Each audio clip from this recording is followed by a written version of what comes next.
This is African art.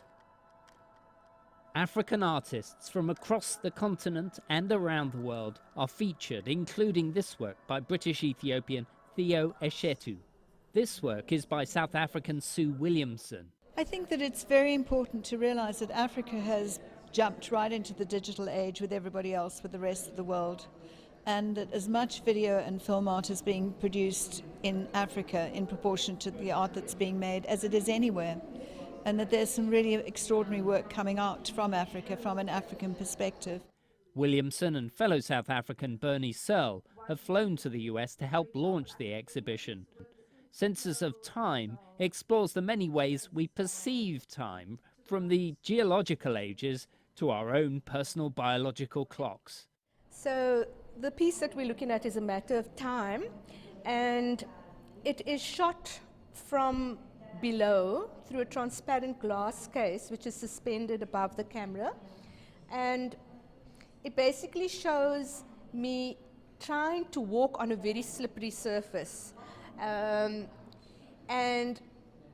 kind of appearing from the bottom and then disappearing at the top and then slipping down. The curators of this exhibit in Washington want you to know that African art can't just be defined by traditional crafts like beadwork and masks, but now utilizes cutting-edge video technology to tell stories about Africa's changing times. The exhibition also features this sumptuous visual spectacle by British-Nigerian Yinka Shonibare, reflecting post-colonial themes and the absurdities of political violence.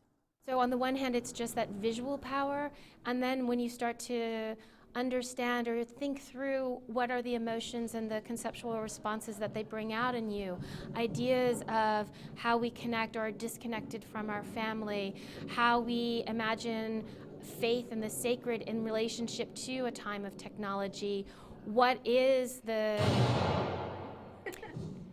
history and the power of the past to speak to present circumstances.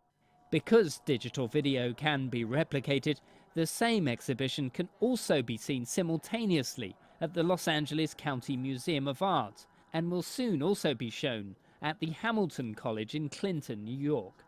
Daniel Ryntjes, CCTV, Washington.